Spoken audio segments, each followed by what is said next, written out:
Roy story channel पर आपका स्वागत है। तो अब हम अपनी कहानी शुरू करते हैं कि मेरा नाम सुराज है और यह घटना मेरे साथ 2 साल पहले घटी थी। मुझे रात के वक्त ट्रेन पकड़नी थी, लेकिन मुझे स्टेशन तक जाने में 3 किलोमीटर का सफर तय करना था। यह सफर मैंने इस साइकिल से तय करना था। ट्रेन लगभग मुझे रात के 11 पकड़नी थी, तो मैं घर से लगभग 10 बजे निकला। घर से निकलने से पहले मुझे मेरे पापा ने कहा था कि रात के समय जा रहे हो, इसलिए परफ्यूम लगाकर मत जाना।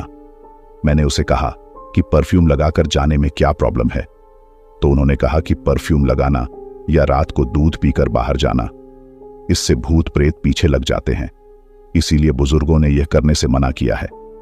मैं वैसे भूत प्रेतों पर यकीन नहीं करता था, इसीलिए मैंने पापा को कहा कि आप सो जाइए, मैं चला जाऊंगा कि मैं एक छोटे से गांव में रहता हूं और यहां से सुनसान से निकलकर मुझे शहर की तरफ जाना पड़ता है। वैसे मैं रात के समय कभी शहर नहीं जाता, लेकिन इस बार मुझे ट्रेन पकड़नी थी, इसीलिए मैं रात के 10 से निकलने वाला था। जब पापा अपने कमरे में चले गए तो मैंने चुपके से परफ्यूम उठाया और खुद को लगा लिया। मैं सोच रहा था कि यहां से जाना है तो अच्छे से सज कर जाऊंगा और परफ्यूम लगाकर जाऊंगा। मैं पुरानी बातों को नहीं मानता। ऐसे ही मैंने परफ्यूम लगाया और मैं जल्दी से बाहर निकला। मैंने साइकिल उठाई और मैं चढ़ने लगा। वहां से मैंने आवाज लगाई कि पापा दरवाजा अंदर से बंद कर लो। पापा वहीं खड़े देख रहे थे। वह मेरी तरफ घूम रहे थे। शायद उनको परफ्यूम की स्मेल आ गई होगी, लेकिन मैंने तेजी से साइकिल उठाई और वहां से निकल गया। ऐसे ही मैं धीरे धीरे रास्ता नापने लगा। मेरे पास 1 घंटा था, वैसे भी साइड आधे घंटे का सफर था। वह तो मैं धीरे धीरे साइकिल चलाने लगा। गांव से निकलते ही मैं उस सुनसान में पहुंचा। रात के वक्त मैं यहां से कभी नहीं निकलता। वैसे भी यहां पर कहानियां सुनाई जाती हैं कि यहां पर भूत रहते हैं, लेकिन मैं कई बार यहां से निकल चुका था। मुझे ऐसा कभी महसूस नहीं हुआ। शायद मैं कभी यहां पर रात को नहीं आया इसलिए, लेकिन मैं भूत प्रेत पर यकीन नहीं करता। इसीलिए मैं गाना गुनगुनाते हुए वहां से निकलने लगा। ऐसे ही मैं वहां से जा रहा था, लेकिन तभी जैसे मेरी साइकिल की चेन उतर गई। यह हर रोज का काम था। मेरी साइकिल कभी कभी खराब हो जाती थी, तो मैं साइकिल की चेन ठीक करने लगा। जैसे ही मैंने साइकिल का स्टैंड लगाया और साइकिल की चेन में ठीक करने लगा था कि मुझे ऐसा लगा जैसे कोई मेरे पास से निकला हो। मैंने पीछे मुड़कर देखा, वहां पर कोई नहीं था। थोड़ी देर बाद जैसे मुझे पायल की आवाज सुनाई दिया। मुझे अब थोड़ा सा डर लग रहा था। मुझे पापा की याद आ रही थी। पापा ने कहा था कि परफ्यूम लगाकर मत जाना। वैसे भी इस इलाके पर भूत प्रेतों का साया कहां जाता है। तो मैंने जल्दी से साइकिल की चैन चढ़ाई थी कि और मैं साइकिल पर बैठा और वहां से निकलने लगा। जैसे ही मैंने साइकिल तेज की और मैं वहां से निकलने लगा, मुझे ऐसा लगा जैसे कोई पीछे बोल रहा हो। मैंने पीछे मुड़कर नहीं देखा और मैं बड़ी ही तेजी से वहां से निकल गया। वहां पर पीछे से पायल की आवाजें आ रही थी। वैसे मेरी साइकिल भी काफी आवाज करती थी, तो मुझे साफ साफ सुनाई नहीं दे रहा था। मुझे लगा कि मुझे भ्रम हुआ होगा। इसी तरह मैंने वह सुनसान रास्ता नाप लिया और मैं शहर पहुंच गया। फिर मैं सीधा ट्रेन स्टेशन पर पहुंच गया। वहां पर ट्रेन आने ही वाली थी। मेरे दोस्त का घर वहीं ट्रेन स्टेशन के पास था, तो मैं वहां गया और मैंने साइकिल अपनी दोस्त को दे दी। मैं भागता हुआ स्टेशन पर गया है और वहां पर मैंने टिकट ली। ट्रेन बस 5 मिनट ही दूर थी और पूरा स्टेशन खाली था। मैं वहां पर बैठा ट्रेन का इंतजार कर रहा था। तभी मुझे ऐसा लगा जैसे मेरे कंधे के पास से कोई निकला हो। मुझे हवा सी महसूस हुई। जैसे ही मैंने पीछे मुड़कर देखा, वहां पर कोई नहीं था। यह बड़ी अजीब सी बात थी कि फिर से मुझे ऐसा एहसास हुआ जैसी कोई मेरे आसपास हो। वैसे भी रात का समय था, तो मुझे लगा शायद मेरा दिमाग ज्यादा चल रहा है। मैं डर रहा हूं क्योंकि मैं निकलकर ऐसे ही रास्ते से आया हूं और वैसे भी आते वक्त मुझे मेरे पापा ने डरा दिया था। तो मैं ऐसे ही हंसने लगा। 5 मिनट बाद वहां पर ट्रेन आ गई और मैं ट्रेन पर चढ़ गया। ट्रेन वहां पर कम ही समय रुकती है और लगता है रात को वह बहुत ज्यादा कम समय रुकती होगी, इसीलिए मैं जल्दी से ट्रेन में चढ़ गया। मैंने देखा मेरी पूरी बोगी खाली थी। मुझे लगा चलो कोई आधी रात का समय है, कोई बोगी में नहीं आया होगा, इसलिए मैं एक जगह पर जाकर बैठ गया। ऐसे ही ट्रेन चलने लगी। मुझे दूर जाना था और सफर लगभग 6 घंटे का था। 11 बजे वो ट्रेन चल पड़ी। मुझे लगा था सुबह 5 या 6 बजे से पहले मैं वहां पहुंच जाऊंगा, लेकिन यह वक्त रात का था, इसलिए मैं सोना नहीं चाहता था। यह ट्रेन रास्ते में कई जगह रुकती, इसलिए मुझे डर था, हो सकता है कोई चोर उचक्का यहां पर चढ़ जाता हो। मुझे यही डर था, इसलिए मैं जाग रहा था। ट्रेन में भी मुझे कई बार ऐसा एहसास हुआ था जैसे कोई मेरे पास से ही निकला। मुझे कान के पास कई आवाज सुनाई देती है। बार बार पीछे मुड़कर देख रहा था, मुझे वहां पर कोई नजर नहीं आता। मैं डर रहा था, हो सकता है कोई भूत प्रेत मेरे आसपास हो। वैसे भी मुझे मेरे पापा की बातें याद आ रही थीं। ऐसे ही ट्रेन एक स्टेशन पर रुकी और वहां पर कोई नहीं था। मैं बाहर देख रहा था कि यहां पर तो कोई नहीं है, तो यहां से ट्रेन जल्दी चल पड़ेगी। जैसे ही ट्रेन चलने लगी तभी मैंने देखा एक लड़की उस बोगी में चढ़ी। वह लड़की मेरी बिल्कुल आगे आकर बैठ गई। बोगी में काफी अंधेरा था, इसीलिए मैं ज्यादा देख नहीं पाया। वह लड़की बिल्कुल मेरे आगे आकर बैठी थी। उसने बहुत ही अच्छा परफ्यूम लगाया हुआ था। उसकी छोटी बहुत ही लंबी थी। जब वह मेरे पास से गुजर रही थी तो मेरा ध्यान सबसे पहले उसकी छोटी पर ही गया। उसकी छोटी लगभग घुटनों तक आती होगी। इसी तरह ट्रेन चली जा रही थी। तभी मैंने देखा वह लड़की अपनी सीट से उठी और मेरे पास आकर बैठ गई। वहां पर अंधेरा था, तो मैं देख नहीं पाया कि वह लड़की कैसी है। मैं यह सोच रहा था कि वह मेरे पास आकर क्यों बैठ गई है। वह भी तो मुझसे डर रही होगी, लेकिन वह मेरे पास आकर क्यों बैठी है कि कहीं वह कोई चोर ही तो नहीं। मेरे दिमाग में अजीब अजीब ख्याल आ रहे थे। लेकिन तभी ट्रेन एक स्टेशन पर रुकी। वहां पर लाइट थी, इसलिए मुझे अंदर नजर आने लगा। जब मेरी नजर उस लड़की के चेहरे पर पड़ी तो वह लड़की बहुत ही खूबसूरत थी। मैंने जिंदगी में इतनी खूबसूरत लड़की नहीं देखी थी। एक तो वह इतनी खूबसूरत और उसके कपड़े जैसे चमक रहे थे। उसकी इतनी लंबी चोटी उसने पकड़कर अपने घुटनों पर रखी हुई थी। मैं भी उसे देखकर हैरान था। वह बहुत ही खूबसूरत थी और मेरी तरफ ही देख रही थी। तो मैंने उससे पूछा कि आप कहाँ जा रहे हो? तो उसने कहा कि मैं आगे वाली स्टेशन में जाने वाली हूँ। उसके बाद मैंने उससे पूछा कि आप अकेले क्यों जा रहे हो? तो उसने कहा मुझे मेरी मम्मी के साथ जाना था, लेकिन मेरी मम्मी को चोट लग गई, इसीलिए मैं जा रही हूँ। इसी तरह हम दोनों बातें करने लगे।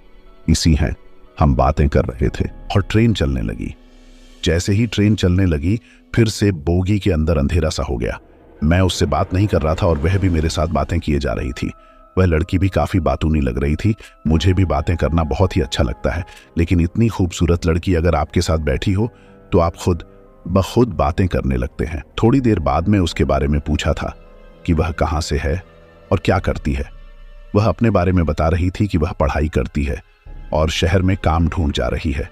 उसके बाद उसने बहुत ही हैरानी वाली बात कही। उसने मुझसे बिल्कुल नहीं पूछा कि मैं कहाँ से आया हूँ और क्या करता हूँ।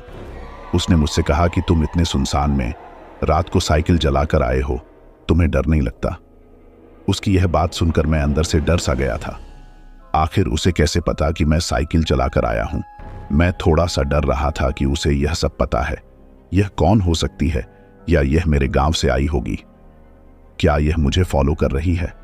या कोई चोर तो नहीं जो मुझ पर नजर रख रही हो? उसके बाद मैंने उससे पूछा कि तुम्हें किसने कहा कि मैं साइकिल से आया हूं? मैं तो शहर में ही रहता हूं और ट्रेन पकड़ कर आया हूं। तो उसने कहा, नहीं, तुम उस गांव से आए हो और साइकिल से ही तो आए हो। तुम्हारी रास्ते में चेन खराब हो गई थी। उसने जब यह कहा तो मैं बहुत ज्यादा डर गया। आखिर उसे कैसे पता कि मेरी साइकिल खराब हो गई थी? मैंने उससे कहा, नहीं, मेरी साइकिल की चैन नहीं खराब हुई थी। तो किसने कहा तुम तो वहां नहीं थी? तो उसने कहा कि नहीं, मैं वहीं थी, मैं तुम्हारे पास ही तो थी, तुम्हें महसूस नहीं हुआ था। उसने जैसे ही यह कहा मैं अंदर से डर गया। मुझे लग रहा था ये कोई भूत प्रेत तो नहीं। मैं इसी तरह डर रहा था कि मैं एकदम से खड़ा हो गया। अब अगला स्टेशन आने वाला था और जैसे ही स्टेशन आया बोगी के अंदर लाइट ही लाइट हो गई। मैंने उसे कहा, मुझे बाहर जाना है, जाने दो। तो उसने कहा, तुम्हें यहां थोड़ी जाना है, तुम्हें तो आगे जाना है। मैंने कहा, नहीं, मुझे उतरना है। तो वह खड़ी हो गई और उसने रास्ता दे दिया। उसने जैसे ही रास्ता दिया मैं उसके सामने से निकल कर गया, लेकिन जैसे ही मैं उसकी सामने से निकल कर गया मेरा ध्यान उसके पैरों की तरफ पड़ा। उसके पैर आगे की तरफ नहीं बल्कि पीछे की तरफ थी। तभी मेरे दिमाग में ख्याल आया कि यह कोई इंसान नहीं हो सकती। किसी इंसान के पैर उल्टे नहीं होते।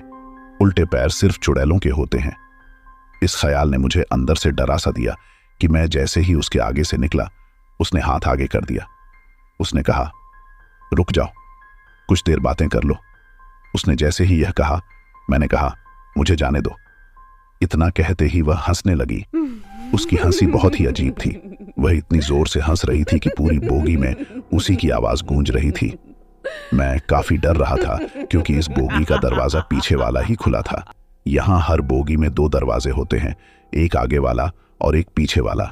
यहाँ पर आगे वाला दरवाजा बंद था, लेकिन पीछे वाला खुला था। मुझे उसके पास कैसे भी करके पीछे जाना था, लेकिन उसने तो हाथ दिया हुआ था। मैं डर रहा था कि मुझे वहां से जाना होगा।